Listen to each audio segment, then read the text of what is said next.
Welcome to my channel Simple English Learning. Dear students, আশা করি তোমরা সবাই ভালো আছো। আজ আমি দশম শ্রেণীর একটি কবিতা আলোচনা করব এবং এটা হচ্ছে তোমাদের lesson 2 fable. Lesson 2 fable. Fable মানে কি বলো তো? লোকা কাহিনী। লোককাহিনী। দেখো, এই লোককাহিনী কাকে বলে বা লোককথা। প্রথমে আসো ফ্যাবল। What is fable? লোককথা বা লোককাহিনী কাকে বলে? A fable is a short story with simple language. The characters of it are animals and there is a moral lesson at the end of the story. তাহলে what is fable এটা তোমাদের পরীক্ষায় আসে। What is fable? কি হলো? আ fable is a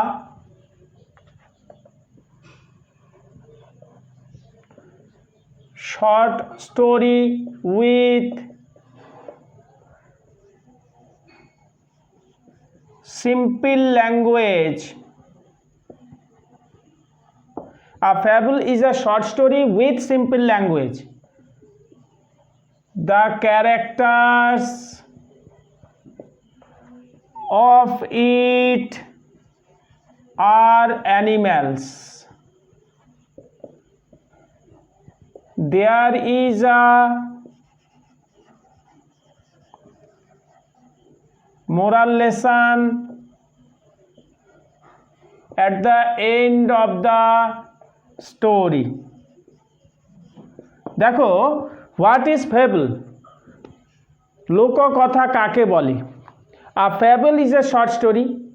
একটা লোককথা হলো ছোট গল্প উইথ সিম্পল ল্যাঙ্গুয়েজ। এর ভাষাটা হবে খুবই সরল। The characters of it are animals.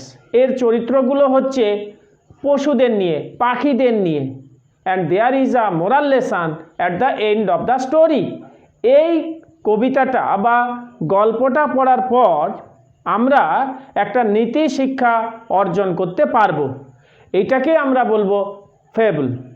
Clear? যেমন ইসপস স্টোরি, এটা কিন্তু একটা ফেবল, যেটা জেনারেশন বাই জেনারেশান কি করে, গল্পটা শুনে শুনে এক জেনারেশান, এক প্রজন্ম থেকে পরের প্রজন্মে বাহিত হয়, শুনতে পাওয়া যায়, চলতেই থাকে। এইটাকে বলা হবে ফেবল। লোককথা, অর্থাৎ লোকের মুখে মুখে যে গল্প কাহিনী ছড়িয়ে পড়ে সেইটাকে বলা হবে ফেবল। এবং এটা কিন্তু একটা মোরাল লেসন, অর্থাৎ নীতি কথা থাকবে, নীতি শিক্ষা থাকবে। আমি আশা করি বোঝাতে পেরেছি হোয়াট ইজ ফেবল। এরপরে এসো, আমাদের কবির নাম কি? Ralph Waldo Emerson. Ralph Waldo Emerson was an American essayist, writer and poet. তিনি লেখক ছিলেন, কবি ছিলেন এবং রচনাকার ছিলেন। বুঝতে পেরেছ? তাহলে তার বিখ্যাত দুটো যে লেখা সেটা হচ্ছে ব্রাম অ্যান্ড কি, আরেকটা হচ্ছে কনকার্ড হিম। এই দুটো হচ্ছে তার লেখা, বিখ্যাত দুটো তার মানে ওয়ার্কস, তার কাজ। এইবার আমরা এই কবিতা সম্পর্কে, ফেবল সম্পর্কে আলোচনা করব। এই কবিতা আমরা দেখতে পাবো যে একটি কাঠবিড়ালি এবং একটা পাহাড়, দুজনের মধ্যে ঝগড়া হয়েছে। কাঠবিড়ালি কিন্তু নিজের অস্তিত্বটাকে বোঝানোর জন্য সে নানান রকমভাবে বোঝানোর যুক্তি দেখিয়েছে, কিন্তু পাহাড়ের সেটা ভালো লাগেনি। কিন্তু তারা দুজনে পরস্পরের প্রতি কী দেখিয়েছে? যুক্তি দেখিয়েছে। এখানে আমরা দেখতে পাবো নীতিশিক্ষাটা কি পাবো, যে তুচ্ছ হলেও কিন্তু সেটা যে মূল্যহীন তা নয়। এই পৃথিবীতে তার একটা অস্তিত্ব রয়েছে। বুঝতে পেরেছ? মানে it has also the reason of existence. এই অস্তিত্বের তার একটা কারণ আছে এবং এই অস্তিত্ব দিয়ে সে একটা জিনিসকে বোঝাবে যে সেও কিন্তু কোনো কিছু ফেলনা নয়, সে কিন্তু কোনো কিছু যে কাজের বাইরে নয়, সে তার কাজের মধ্যেই রয়েছে, তাকে সাহায্য করবে, অন্যের সাহায্য কাজেও লাগে, বা সে নিজে নিজে মানে নির্ভরশীল, সেলফ সাফিসিয়েন্ট, সে অন্যের উপর নির্ভর করে না। অর্থাৎ আমরা এটা বোঝাতে চাইছি যে তুচ্ছ হতে পারে, ক্ষীণ হতে পারে, নগণ্য হতে পারে, কিন্তু সে ফেলনা নয়। এইটা আমাদের কাঠবিড়ালে স্কুইরেল এটা বোঝানোর চেষ্টা করেছে। এসো আমরা কবিতাটা শুরু করি। দেখো, কবিতাটা ভালো করে পড়বে, this is very important and very interesting too. দেখো, the mountain and the squirrel had a quarrel, and the former called the latter little prig. Bun replied, you are doubtless very big, but all sorts of things and weather must be taken together to make up a year and a spear, and I think it no disgrace to occupy my place. You are not so small as I, and not half so spry. I shall not deny you make a very pretty squirrel track. Talents differ, all is well and wisely put. If I cannot carry forests on my back, neither can you crack a nut. এইবার এসো আমরা কবিতাটা আলোচনা করি। বলছে, a squirrel and a mountain had a quarrel. দেখো, এখানে আমরা কি বলেছি যে একটা অ্যানিমেল বা ইতর প্রাণী দিয়ে শুরু হয়েছে এই কবিতাটি। The mountain and the squirrel, একটা পাহাড় এবং একটা কাঠবিড়ালির মধ্যে আ ফারি অ্যানিম্যাল। বুঝতে পেরেছো? কাঠবিড়ালিকে একটা লোমসযুক্ত আর বুশি টেল, তার আবার ঝোপ রয়েছে লেজের মধ্যে, ফার, সেইটাকে আমরা বলবো squirrel. The mountain and the squirrel had a quarrel, পাহাড় এবং কাঠবিড়ালির মধ্যে একটা ঝগড়া হয়েছিল। অ্যান্ড দ্য ফর্মার, ফর্মার মানে কি? আ পারসন মেনশনড আর্লিয়ার, এটা হচ্ছে ফর্মার। ফর্মার মানে কি? আ পারসন মেনশনড আর্লিয়ার, একজন ব্যক্তি যার নামটি আগে উল্লেখ করা হয়েছে। তাহলে কি? And the former call the latter, latter মানে কি? দেখো, ল্যাটার LATTER, ল্যাটার হচ্ছে কি? আ পারসন মেনশনড লেটার, একজন ব্যক্তি যার নামটি পরে উল্লেখ করা হয় তাকে বলা হবে ল্যাটার, আর একজন ব্যক্তি যার নামটা আগে উল্লেখ করা হবে তাকে বলা হবে ফর্মার। তাহলে আমরা কি দেখলাম? ফর্মার আগের ব্যক্তি, ল্যাটার পরের ব্যক্তি। ফর্মার মানে কি? আগের ব্যক্তি, ল্যাটার মানে কি? পরের ব্যক্তি। তাহলে কি হলো? And the former call the letter, আগের ব্যক্তি পরের ব্যক্তিকে বলল লিটল প্রিগ। লিটল প্রিগ মানে কি? সব জানতা, অর্থাৎ এটা টন্ট করছে। আগের ব্যক্তি মানে কি বলতো? আগের ব্যক্তি মানে হচ্ছে কার কথাটি দিয়ে উল্লেখ হয়েছে? মাউন্টেন, তারপরে কি আছে? স্কুইরেল। তাহলে ফর্মার বলতে কাকে বোঝানো হয়েছে? ফর্মার মানে হলো এখানে মাউন্টেনকে বোঝানো হয়েছে। ফর্মারটা হচ্ছে মাউন্টেন আর ল্যাটারটা হচ্ছে স্কুইরেল। বোঝা গেল? আমার মনে হয় ক্লিয়ার হয়েছে। মাউন্টেন হচ্ছে আগের ব্যক্তি আর স্কুইরেল হচ্ছে পরের ব্যক্তি। তাহলে এই চারটে লাইনকে আমরা যদি বুঝি আরেকবার, তাহলে কি হবে? দেখো, আ mountain and the squirrel had a quarrel, একটা পাহাড় এবং একটা কাঠবিড়ালের মধ্যে ঝগড়া হয়েছিল। The former call the letter little prig, আগের ব্যক্তি অর্থাৎ পাহাড় কাকে বলল? স্কুইরেলকে বলল। ফর্মার কল দ্য ল্যাটার, ডাকলো পরের ব্যক্তি স্কুইরেলকে লিটল প্রিগ, সব জানতা। লিটল প্রিগ মানে কি বলতো? আ পারসন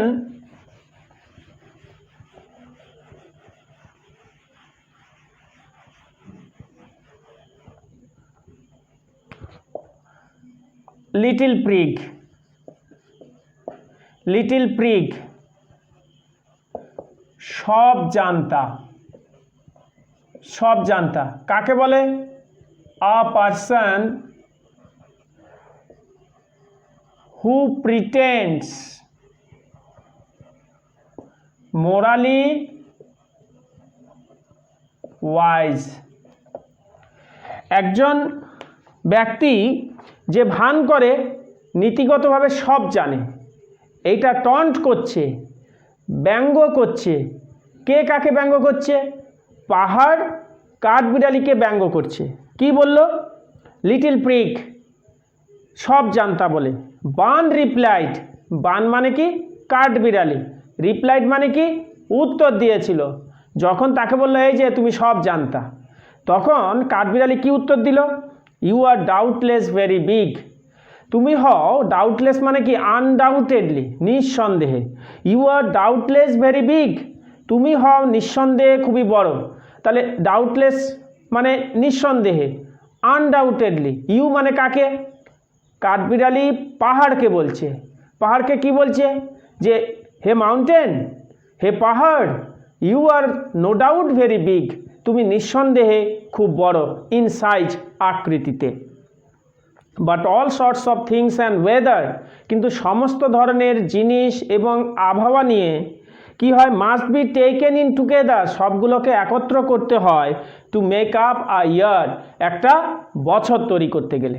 এখানে কিন্তু the squirrel here judiciously says that, সে অনেকটা বিজ্ঞচিতভাবে বলল, all sorts of things and weather must be taken together to make up a year, একটা বছরকে তৈরি করতে গেলে সমস্ত কিছুকে নিতে হবে। বুঝতে পেরেছ? আবহাওয়াকে নিতে হবে। এখানে আবহাওয়া বলতে কি? দ্য 6 সিজনস, যে 6টা ঋতু রয়েছে, সেই 6টা ঋতু কোনো একটা ঋতু কম আসে বলে তাকে বাদ দেওয়া যাবে না।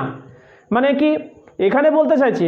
All living things, all non living things must put together, সবগুলোকে একত্র করতে হবে।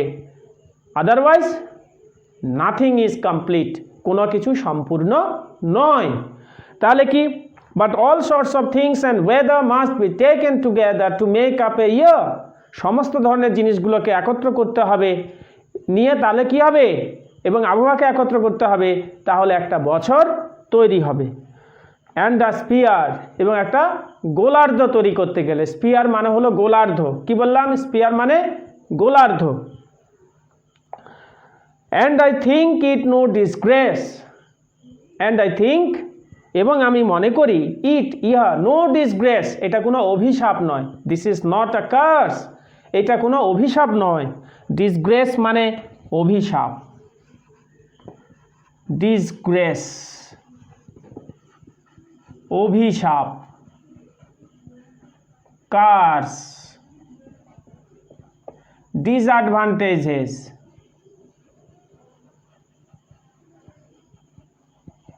অসুবিধা, হিন্ড্রান্সেস। বুঝতে পেরেছ? তাহলে আমরা কি দেখলাম? বলছে অ্যান্ড আই থিঙ্ক, আমি মনে করি, কি মনে করি? ইট, এটা, নো ডিসগ্রেস, এটা কোনো অভিশাপ নয়, টু অকুপাই মাই প্লেস, আমি যে আমার জায়গাটা দখল করে আছি। অর্থাৎ আমি তো একটা জায়গায় পৃথিবীর মধ্যে রয়েছি। I have an existence, as I am living I have an existence and I have occupied a place in this world, এই পৃথিবীতে আমি একটা বস্তু হিসাবে একটা জায়গা দখল করে আছি। যতই আমি ছোট হই, যতই আমি নগণ্য হই, যতই আমি ক্ষীণ হই, কিন্তু আমার একটা নির্দিষ্ট জায়গা রয়েছে, সেই জায়গা আমাকে দখল করতেই হবে ফর মাই এক্সিস্টেন্স, আমার অস্তিত্বের জন্য। But this is not my fault, but this is not my curse, this is not by disadvantages, এটা আমার কোনো রকম কোনো অসুবিধা নয়। তাহলে এটা কি বললো? এরপরে বললো, দেখো, I am not so large as you, আমি তোমার মতো এত বড় নই। You are not so small as I, অথবা তুমি আমার মতো এত ছোট নও। এই বাক্যটাকে একই লাইনকে দুবার করে ব্যাখ্যা করেছে, এভাবে একবার, ওভাবে একবার। কি বলছে? You, I am not so large you, আমি তোমার মতো এতটা বড় নই। অথবা you are not so small as I, তার মানেটা কি? মানে তুমি আমার মতো এত ছোট নও। কার কার কথা বলছে? পাহাড়ের কথা। আর একটা কি? কাঠবিড়ালি। আমরা সবাই জানি যে mountain is a big in size whereas the squirrel is very small in size, it is very little in size. এটা আকৃতিটা হচ্ছে খুবই ছোট, তাই বলছে I am not as big as you, আমি তোমার মতো এত বড় নই। Or you are not so small as I, অথবা তুমি এত ছোট নও আমার মতো। And half not so spry, তবে তুমি আমার মতো এত প্রাণবন্ত নও। স্প্রাই, স্প্রাই মানে কি? প্রাণবন্ত, লিভলি। কি বললাম? স্প্রাই মানে হচ্ছে প্রাণবন্ত, স্প্রাই, লিভলি, প্রাণচঞ্চল, প্রাণদীপ্ত, স্প্রাই, প্রাণবন্ত, লিভলি। আমরা সবাই কাঠবিড়ালি দেখেছি। কাঠবিড়ালি কি করে? লাফিয়ে লাফিয়ে চলে এবং সবসময় তার মধ্যে যেন একটা ফ্রেশনেস রয়েছে, সতেজতা রয়েছে, লিভলিনেস রয়েছে, প্রাণবন্ততা রয়েছে, তাই তো? তাহলে and half not so spry, তবে তুমি কিন্তু আমার মতো অতটা অর্ধেকও প্রাণবন্ত নও। Why? A mountain is firm, একটা মাউন্টেন হচ্ছে দৃঢ়। বলে না he is as firm as a mountain, সে পাহাড়ের মতো দৃঢ়, অর্থাৎ সে যেখানটায় থাকে তো থাকেই। কিন্তু but I am a little bit different from you, তোমার থেকে একটু আলাদা। সেটা কিভাবে? যে you are not lively as I, তুমি আমার মতো এতটা প্রাণবন্ত নও। তাই বলে I shall not deny you, আমি তোমাকে অস্বীকার করব না। I shall not deny, deny মানে কি? অস্বীকার করা। আই শ্যাল নট ডিনাই, আমি অস্বীকার করব না। You make a very pretty squirrel track, তুমি একটা খুবই সুন্দর কাঠবিড়ালির পথ তৈরি করো। ট্র্যাক মানে ফুটপাথ, অর্থাৎ একটা পথ, পাথ, একটা পাথ তৈরি করো, পথ তৈরি করো। বলছে আই শ্যাল নট ডিনাই, আমি অস্বীকার করব না। ইউ মেক, তুমি তৈরি করো। কি তৈরি করো? আ ভেরি প্রেটি স্কুইরেল ট্র্যাক, একটা খুবই সুন্দর কাঠবিড়ালির পথ। ট্যালেন্টস ডিফার, আমাদের দুজনের বুদ্ধি কিন্তু আলাদা। You are big in size but I am small in size, so we have the talents difference. বুদ্ধির পার্থক্য রয়েছে। কিসের পার্থক্য? বুদ্ধির পার্থক্য। ট্যালেন্টস ডিফার, বুদ্ধি আলাদা। অল ইজ ওয়েল, সবই ভালো। অ্যান্ড ওয়াইসলি পুট, মানে দুজনেরই বুদ্ধি কিন্তু তোমার বুদ্ধি তোমার মতো, আমার বুদ্ধি আমার মতো, তার বুদ্ধি তার মতো। কিন্তু তাই বলে এই নয় যে তুমি বড় বলে তোমার খুবই ডিমান্ড, আমি ছোট বলে আমার ডিমান্ড কিছু নেই। No, I have also the same demand as of you, যেমনটা তোমার রয়েছে। ট্যালেন্টস ডিফার, বুদ্ধি আলাদা। All is well and wisely put, সব কিছুই ভালোভাবে রয়েছে এবং সুন্দরভাবে রয়েছে। If you cannot carry forest on my back, যদিও আমি আমার পিঠে জঙ্গল বইতে পারি না। আমরা জানি কি পাহাড়ে জঙ্গল বয়, তার সারা গা হাত, তার সারা দেহটা কি থাকে? আবৃত থাকে। The body of the mountain is covered up with forests, তাই তো? তার দেহটা আবৃত থাকে কিসে? জঙ্গলে। বলছে if I cannot carry forests on my back, যদিও আমার পিঠে আমি জঙ্গল বইতে পারি না, neither can you crack a nut, তুমি কিন্তু একটা বাদামও ফাটাতে পারো না। সে বড় হতে পারো কিন্তু you cannot crack a nut, nut মানে কি? বাদাম। তুমি কি বাদাম ফাটাতে পারো? পারো না। But I can crack. So তোমার ট্যালেন্ট তোমার কাছে, আমার ট্যালেন্ট আমার কাছে, আমার বুদ্ধি আমার মতো, তোমার বুদ্ধি তোমার মতো। So you cannot disgrace me, you cannot despise me, you cannot hate me, you cannot taunt me, তুমি আমাকে বিদ্রুপ করতে পারো না। তোমার বুদ্ধি তোমার জন্য important, but my talent is quite different from you, তোমার থেকে সম্পূর্ণ আলাদা। Yes I have the inability to carry the forest on my back, আমার পিঠে আমি জঙ্গল বইতে পারি না। But you cannot crack a night like me, তুমি কিন্তু আমার মতো একটা বাদাম ফাটাতে পারো না। দ্যাট ইজ ইয়োর ডিসঅ্যাডভান্টেজ, এটাই হচ্ছে তোমার অসুবিধা। তাহলে আমরা কবিতাটি মোটামুটি লাইন বাই লাইন ক্লিয়ার করতে পেরেছি। আমি আরেকবার কবিতাটি আলোচনা করছি, ভালো করে দেখো। আমি আর বোঝাবো না, একবারে লাইনটা আক্ষরিক মানেটা বোঝাবো। দেখো, the mountain and the squirrel, পাহাড় এবং কাঠবিড়ালি, হ্যাড আ কোয়াল, ছিল একটা ঝগড়া, and the former call the letter, আগের ব্যক্তি পরের ব্যক্তিকে বলল বা ডাকলো লিটল প্রিগ, ছোট্ট জান্তা, মানে সব জান্তা হিসাবে। বান রিপ্লাইড, বান উত্তর দিল, you are doubtless very big, তুমি নিঃসন্দেহে খুবই বড়। But all sorts of things and weather, সমস্ত ধরনের জিনিস এবং আবহাওয়া নিয়ে কী হবে, must be taken in together, সবগুলোকে একত্রে নিতে হবে, to make up a year and a sphere, একটা বছর এবং একটা গোলার্ধ তৈরি করতে গেলে। And I think it no disgrace, আমি মনে করি না এটা কোনো অভিশাপ, টু অকুপাই মাই প্লেস, আমি যে আমার জায়গা দখল করে আছি। If I am not so large as you, যদি আমি তোমার মতো এত বড় নই, you are not so small as I, অথবা তুমি কিন্তু আমার মতো এত বড় নও, এত ছোট নও। And not half so spry, অথবা এত অর্থ চঞ্চল নও। I shall not deny you make a very pretty squirrel track, আমি অস্বীকার করব না যে তুমি একটা কি করো না, সুন্দর কাঠবিড়ালির পথ তৈরি করো। ট্যালেন্টস ডিফার, বুদ্ধি আলাদা। All is well and wisely put, সমস্তকে বিজ্ঞচিতভাবে সাজানো হয়েছে। If I cannot carry forest on my back, যদি আমি আমার পিঠে জঙ্গল বইতে পারি না, neither can you crack a nut, তুমি কিন্তু একটা বাদামও ফাটাতে পারো না। ঠিক আছে, আজ তাহলে এই পর্যন্ত। তোমরা কবিতাটা ভালো করে পড়বে, and you will make comment in my comment box if you have any problem. Okay, সবাই ভালো থাকবে, কবিতাটি পড়বে, আমি এরপরে তোমাদের এই কবিতা থেকে প্রশ্ন দেব। ঠিক আছে, টাটা।